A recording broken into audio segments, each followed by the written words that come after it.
खामोशी, हर तरफ खामोशी। फिर एक आवाज, आसमान से गिरता हुआ पहला कतरा, और जमीन ने वो मंजर देखा जो इससे पहले कभी नहीं देखा गया। सवाल ये है, क्या ये सिर्फ एक सैलाब था या अल्लाह की तरफ से एक आखिरी फैसला? इस्लामी तारीख में कुछ वाक़यात ऐसे हैं जो सिर्फ किस्से नहीं बल्कि पूरी इंसानियत के लिए जिंदा पैगाम हैं। हज़रत नूह अलैहिस्सलाम की कश्ती और पानी का वाक़या ऐसा ही एक वाक़या है। ये कहानी है सब्र की, ये दास्तान है हक़ और बातिल की, ये ऐलान है कि जब इंसान हद से गुजर जाए तो अल्लाह का फ़ैसला ज़रूर आता है। हज़रत नूह अलैहिस्सलाम वो नबी हैं जिन्होंने अपनी कौम को 950 साल तक हक़ की दावत दी। ये कुरान का बयान है, ये तारीख़ की सबसे तवील जद्दोजहद है। आज हम इस वाक़े को एक कहानी के तौर पर नहीं बल्कि एक संजीदा, तहक़ीक़ी और रूह को हिला देने वाली इस्लामी दस्तावेज़ी रवायत के तौर पर सुनेंगे। वक्त गुजरा, सदियाँ बीत गईं। हज़रत आदम अलैहिस्सलाम के बाद इंसानियत ने तौहीद को आहिस्ता आहिस्ता भुला दिया। पहले नेक लोग थे, फिर उनकी यादगारें बनी, फिर तस्वीरें, और फिर वही नेक लोग माबूद बना दिए गए। कुरान बताता है कि कौम नूह वद, सवा, यगूस, याऊक और नस्र जैसे बुतों की इबादत करने लगी। ये सिर्फ शिर्क नहीं था, ये इज्तिमाई गुमराही थी। ऐसे माहौल में अल्लाह ने हज़रत नूह अलैहिस्सलाम को नबी बनाकर भेजा, एक इंसान लेकिन पैगाम आसमान का। हज़रत नूह अलैहिस्सलाम ने दिन में भी दावत दी, रात में भी, खुलेआम भी, खामोशी से भी। कुरान कहता है, मैंने अपनी कौम को रात दिन पुकारा, लेकिन जवाब क्या था? इनकार, मजाक, तकब्बुर। जब हज़रत नूह बोलते, लोग कानों में उंगलियां डाल लेते, कपड़े से मुंह ढांप लेते, हक सुनने से इनकार कर देते। सिर्फ गरीब, कमजोर और सादा दिल लोग ईमान लाते। कौम के सरदार कहते, हम तुम्हें अपने जैसे इंसान के सिवा कुछ नहीं समझते। ये अल्फाज नहीं थे, ये हक की तौहीन थी। साल गुजरते गए, सदियां बीत गईं, लेकिन कौम का दिल नर्म न हुआ। आखिरकार हज़रत नूह अलैहिस्सलाम ने अल्लाह के सामने दुआ की, एक दर्द भरी दुआ, एक नबी की फरियाद। कुरान में आया, ऐ मेरे लब, ज़मीन पर किसी काफिर को बाकी न छोड़। ये कोई जल्दी में मांगी गई दुआ नहीं थी, ये 950 साल की कोशिश के बाद का फैसला था। अल्लाह की तरफ से वही आई, अब तुम्हारी कौम में ईमान लाने वाला कोई नहीं। ये ऐलान तारीख का सबसे खामोश लेकिन सबसे खौफनाक ऐलान था। अल्लाह का हुक्म आया, हमारी निगरानी में एक कश्ती बनाओ। सहरा में कश्ती, खुश्की पर जहाज। कौम हंसने लगी, मजाक उड़ाने लगी।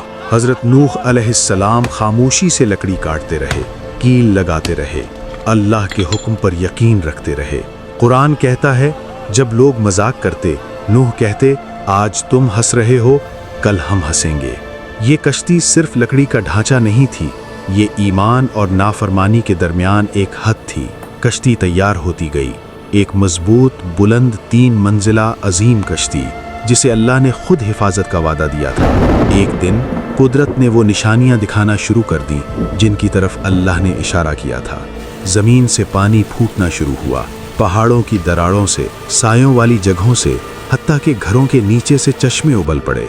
आसमान पर बादल जमा होने लगे, मगर ये आम बादल न थे, ये इंतकाम के बादल थे। बारिश की पहली बूंद गिरी, फिर दूसरी, फिर बरसों की खुश्क ज़मीन पर ऐसा जोर आया कि पानी शहाब साकिब की तरह बरसता गया।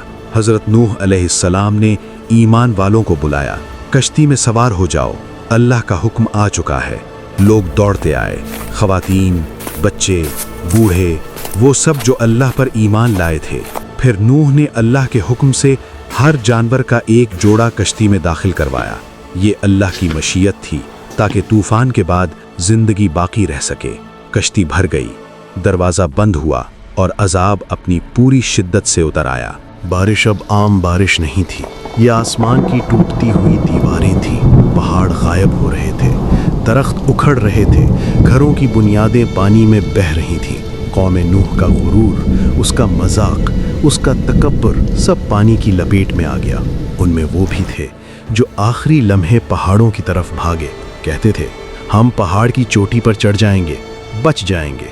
लेकिन हुक्म इलाही था, आज कोई बचाने वाला नहीं सिवाय उसके जिस पर अल्लाह रहम करे। इन आखिरी लम्हों में एक ऐसा मंजर पेश आया جس نے تاریخ میں درد کا نشان چھوڑ دیا۔ حضرت نوح نے اپنے بیٹے کو بلایا، اے میرے بیٹے، ہمارے ساتھ سوار ہو جاؤ، کافروں کے ساتھ نہ رہو۔ لیکن بیٹا پہاڑ کی طرف بھاگتا ہوا بولا، میں پہاڑ پر پناہ لے لوں گا، وہ مجھے بچا لے گا۔ نوح نے کہا، آج کوئی بچانے والا نہیں سوائے اللہ کے۔ پھر ایک موج آئی اور اس کے درمیان باپ اور بیٹے کی آوازیں ہمیشہ کے لیے جدا ہو گئی۔ کشتی اب پانی کے سمندر میں تیر رہی تھی، جس کے نیچے وہ پوری قوم تھی جو حق کا انکار کرتی رہی۔ 40 دن بارش برستی رہی، پہاڑوں سے اونچی لہریں اٹھتی رہیں۔ پھر اللہ نے حکم دیا، اے زمین اپنا پانی نگل لے، اے آسمان رک جا۔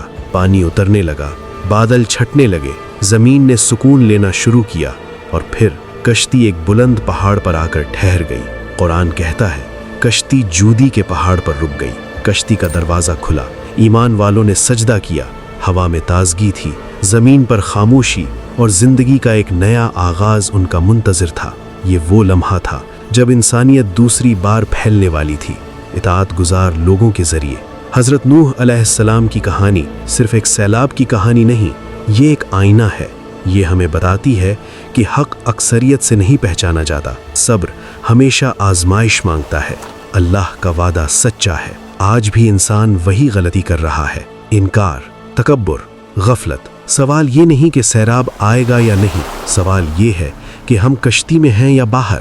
یہ دستاویزی کہانی ہمیں خاموشی سے یاد دلاتی ہے، اللہ کی نافرمانی کی ایک حد ہوتی ہے، اور جب وہ حد ٹوٹتی ہے، پانی ضرور آتا ہے۔